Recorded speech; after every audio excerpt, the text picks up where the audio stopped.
Good morning student, मैं आपका रोशन एक बार फिर से नए वीडियो के साथ उपस्थित हूँ। और ये जो वीडियो है ये क्लास 12 का वीडियो है।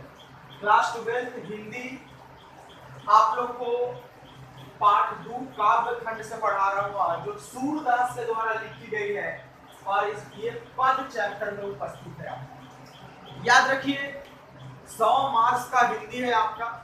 जितना मैथ इंपॉर्टेंट है, इंग्लिश इंपॉर्टेंट है और भी दूसरे विषय इंपॉर्टेंट है, उस तरह से आपका हिंदी भी उतना ही जरूरी है। और हिंदी को मैं बार बार कहूंगा, आप इसको रटने का प्रयास कम कीजिए, इसको समझने का प्रयास कीजिए, इसको एंजॉय कीजिए, मनोरंजन कीजिए इसके साथ। इसी में बहुत नंबर आएगा। हिंदी को जब आप सीरियसली पढ़ना शुरू कर दीजिएगा, आपके दूसरे सब्जेक्ट से ध्यान हट जाएंगे और जब दूसरा सब्जेक्ट से हटेगा तो फिर आपका पूरा स्कोरिंग खराब होगा। तो जितना ज्यादा हो सकता है हिंदी के साथ मनोरंजन कीजिए। अभी ऐसे भी घर बैठे हुए हैं तो मोबाइल पर इधर उधर का कोई गाना ना सुन करके थोड़ा हिंदी एक दो बार सुन लीजिए, ज्यादा बेहतर रहेगा आपके लिए। उससे नंबर भी बढ़ेगा और ज्ञान भी बढ़ेगा। देखिए, हिंदी हमें हमेशा से सिखाती है कि जीवन को किस तरह से जीना चाहिए। तो हिंदी हमारी सभ्यता से जुड़ी हुई चीज है और उसमें भी ये जो हम पद पढ़ रहे हैं सूरदास का, ये भक्ति काल से संबंधित है। और याद रखिए, भक्ति काल एक हिंदी साहित्य का महत्वपूर्ण काल रहा है और इसमें बहुत सारे कवि और कवित्रियां हैं, लेकिन इसमें दो सबसे प्रमुख कवि रहे हैं, एक हमारे सूरदास और दूसरे हमारे तुलसीदास। तुलसीदास ने राम के चरित्रों का वर्णन किया, राम के गुणों का वर्णन किया और सूरदास ने कृष्ण का वर्णन किया, कृष्ण की भक्ति की। आपको पता होना चाहिए, सूरदास के बारे में कहा जाता है तो वो जन्म से ही अंधे थे। वो अपने जीवन के प्रारंभिक काल से ही अंधे थे और अपने जीवन में बहुत सारी दुखों को झेला था उन्होंने, और तब जाकर के उन्हें ज्ञान प्राप्ति मिली थी।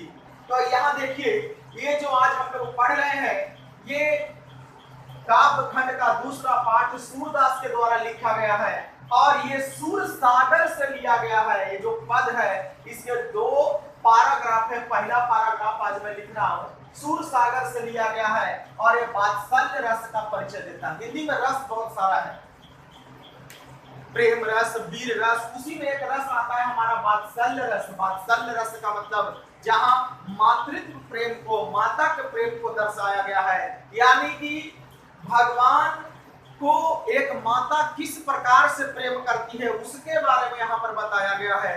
वही यहाँ पर लिखा गया है सूरदास के द्वारा। तो आइए हम लोग जानते हैं। देखिए, कहता है, जागिए ब्रजराज कुंवर कमल कुसुम फूले। कहता है, ब्रजराज आए, ब्रज के राजा, अब आप जाग जाइए। ब्रज के राजा कौन है? कृष्ण है। और याद रखिए, जब कृष्ण की चर्चा हो और प्यार की चर्चा ना हो, मोहब्बत की चर्चा ना हो, तो कृष्ण की चर्चा बेकार है। एक बार उनके मंत्री ने कहा था कि बताइए भगवान, आप राजा बन गए। तो कृष्ण ने कहा कि मैं राजा किसी जमीन का नहीं बनना चाहता हूँ, मैं राजा किसी महल का नहीं बनना चाहता हूँ, मैं राजा किसी प्रदेश का नहीं बनना चाहता हूँ, मैं राजा तो दिलों का बनना चाहता हूँ। मैं वो राजा बनना चाहता हूँ जो लोगों के दिलों में वास करता हो। वो राजा मैं नहीं बनना चाहता जो किसी एक जमीन का हो। अब कृष्ण की चर्चा हो और कृष्ण की लीलाएं न बताई जाए तो कृष्ण की चर्चा ही बेकार है। याद रखिए, सबसे पहले हमारे सभ्यता में, हमारे हिंदू धर्म में सबसे पहले सतयुग आता है। 4 युग है हमारे हिंदू धर्म में। सतयुग के बाद त्रेता आता है और याद रखिए, त्रेता में भगवान राम पृथ्वी पर जन्म लेते हैं। और जब भगवान राम त्रेता युग में जन्म लेते हैं तो वो एक ऐसे व्यक्ति का मतलब परिचय देते हैं जो अपने नियमों से बंधा हुआ हो, जो अपने कर्म के लिए कुछ भी तैयार करता हो। लेकिन याद रखिए, भगवान राम का रूप इतना सुंदर था कि जो भी स्त्री भगवान राम को देखती थी सब उनसे प्रेम करने लगती थी, सब उनसे विवाह करना चाहती थी। लेकिन भगवान राम कहे कि देखो कन्या, इस युग में मैं तुम्हारी इच्छाओं का तो पूरा नहीं कर सकता, लेकिन याद रखो मैं अगले युग में आऊंगा और उस युग में जो स्त्री मुझसे जो कहेगी मैं सभी से विवाह करने के लिए तैयार रहूंगा। और इस प्रकार त्रेता युग खत्म होने के बाद जब द्वापर आता है तो भगवान कृष्ण का जन्म होता है। कृष्ण का जन्म होता है याद रखिए कृष्ण का राम नाम कृष्ण इसलिए पड़ा क्योंकि जब नामाकरण हो रहा था यशोदा के यहाँ, तो उनका एक पुत्र बलराम और दूसरा पुत्र कृष्ण थे। तब वहां पर नामाकरण करने वाले पंडित थे, जब कृष्ण को देखते हैं बाल रूप में तो बड़ा अचंभित होते हैं कि इसका नाम क्या रखा जाए, क्योंकि जब वो पालने में पड़े हुए थे तो वो सीधा न पड़ के तिरछा पड़े हुए थे। तब वहां पर पंडितों ने कहा कि देखो यशोदा, तुम्हारे यहाँ जो लल्ला आया है ये हर काम टेढ़ा करेगा, इसलिए इसका नाम भी मैं टेढ़ा ही रखता हूँ, और इसलिए उनका नाम कृष्ण पड़ा। याद रखिए किसी भी फोटो में आपको कृष्ण थोड़ा टेढ़ा ही खड़ा मिलेंगे। तो याद रखिए कृष्ण का इस तरह से जन्म हुआ पृथ्वी पर द्वापर में, और उन्होंने प्रेम प्रसार को फैलाया। कहा कि दुनिया में हर चीज को जीता जा सकता है बस प्रेम से, लेकिन प्रेम का एक परिभाषा है, प्यार हमेशा त्याग करने का नाम होता है। आज के युग का प्यार नहीं जिसमें पाने के लिए आदमी नस काट रहा है, फांसी चढ़ रहा है। ऐसे प्रेम की चर्चा कृष्ण ने नहीं की थी। ऐसे प्रेम की चर्चा, ऐसे प्रेम के बारे में कृष्ण ने नहीं सोचा था। कृष्ण कहते थे प्यार का मतलब तो त्याग होता है, प्यार का मतलब तो बलिदान होता है, प्यार का मतलब तो दूर रहकर के सभी सुखों को प्राप्त करना होता है। लेकिन आज प्यार का मतलब लोग अधिकार समझ लिए हैं। ऐसे प्रेम से आप दूर रहें तो ज्यादा अच्छा। देखिए मैं कृष्ण के बारे में और आगे बताता हूं कि कृष्ण जब राधा से बहुत अधिक प्रेम करते थे, राधा से बहुत ज्यादा उनको लगाव हो गया था, तो याद रखिए राधा और कृष्ण का प्यार ऐसा नहीं था कि दोनों मिल ही जाए। याद रखिए राधा और कृष्ण कभी आपस में शादी नहीं किए थे, वे दोनों एक दूसरे से दूर रह करके अपने प्यार को एहसास करते थे। आज हम लोग को भी यही जरूरत है, कुछ भी एक्साइटेड मूवमेंट में आने की आवश्यकता नहीं है। तो इस प्रेम के लिए मैं आपको 4 लाइन करना चाहता हूं कि मैं अपने गीत गजलों से उसे पैगाम देता हूँ। याद रखिए कृष्ण के बारे में बात कर रहा हूँ कि मैं अपने गीत गजलों से उसे पैगाम करता हूँ, उसी की दी हुई दौलत उसी के नाम करता हूँ। मैं अपने गीत गजलों से उसे पैगाम करता हूँ, उसी की दी हुई दौलत उसी के नाम करता हूँ। हवा का काम है चलना, हवा का काम है चलना, दिए का काम है जलना, वो अपना काम करती है मैं अपना काम करता हूँ। तो इसका अर्थ यह हुआ कि आप प्रेम में सब कुछ निछावर कर दीजिए, कुछ भी पाने की अभिलाषा मत रखिए। ये आप चीज को हमेशा ध्यान रखिए। ऐसा नहीं है कि प्यार में एकदम पागल हो गए, पीछा करना शुरू कर दिए, कुछ भी करने के लिए तैयार हो गए। तो याद रखिए जिंदगी में पीछे पड़ने से कुछ भी प्राप्त नहीं होगा। आप अगर प्रेम करते हैं तो त्याग करने की परिभाषा जानिए। आप अगर प्यार जानते हैं तो प्यार को निभाना सीखिए। प्यार का मतलब ये नहीं कि किसी को बदनाम कर देना, प्यार का मतलब ये नहीं कि किसी को टोकते रहना, रोकते रहना, उसके लिए अपने आत्मा को झोंकते रहना। आप उसे एहसास कीजिए, कभी पीछा पीछी करने की कोई आवश्यकता नहीं है। और मैं उन लोगों के लिए तो बस इतना ही करता हूँ। मेरा एक 4 लाइन वर्ड है, 4 लाइंस मैं उनको कहना चाहता हूँ जो प्यार के लिए एकदम पीछे पड़ जाते हैं, प्यार को व्यापार कर देते हैं कि बेखुदी की जिंदगी हम जिया नहीं करते, दूसरों का जाम छीन कर हम पिया नहीं करते। अगर आपको मोहब्बत है तो आप खुद ही मुझसे आकर कहिए, वरना हम किसी का पीछा किया नहीं करते। तो याद रखिए प्यार अगर आप करते हैं किसी से सच्चा प्यार, तो आपको पीछा करने की जरूरत नहीं। जिससे आप प्यार करते हैं देखिएगा एक दिन वो खुद आपके पास चल कर आएगा और खुद ही आपसे वो सब कुछ कर देगा। जैसे कृष्ण ने राधा से किया था, कृष्ण ने राधा को कुछ भी नहीं कहा था, दूर से ही प्यार किया था, लेकिन जब राधा को समझ में आता है तो राधा कृष्ण के पीछे पीछे उनके जीवन में हमेशा रहती है। तो ये प्यार होता है। तो ठीक है, इन बातों को छोड़ करके अभी तो बहुत चर्चाएं होंगी। ये कविता का अभी प्रथम खंड ही चल रहा है, तो आइए हम अपनी कविता में आते हैं। कहते हैं जागिए ब्रजराज कुंवर कमल कुसुम फूले। यहाँ पर सूरदास कहना चाहते हैं कि ऐ मेरे ब्रज के राजा कृष्ण, अब आप जाग जाइए, कमल कुसुम फूले। अब तो कमल का फूल भी, कमल का पुष्प भी खिल गया है। देखिए किसी को भी जगाने का काम उसकी माँ करती है। आप अगर सोए हुए रहते हैं, आपको अगर ट्यूशन कोचिंग स्कूल जाना रहता है, तो याद रखिए वो माँ ही होती है जो आपको घड़ी के बजने से पहले आपको उठाने का काम करती है। तो याद रखिए यहाँ पर भी मातृत्व प्रेम को झलका रहे हैं सूरदास, एक माता के प्रेम को बताने का प्रयास कर रहे हैं। और याद रखिए माता के बारे में कहा गया है कि जननी जन्मभूमिश्च स्वर्गादपि गरीयसी, माता और जन्मभूमि का स्थान तो स्वर्ग से भी बढ़कर है।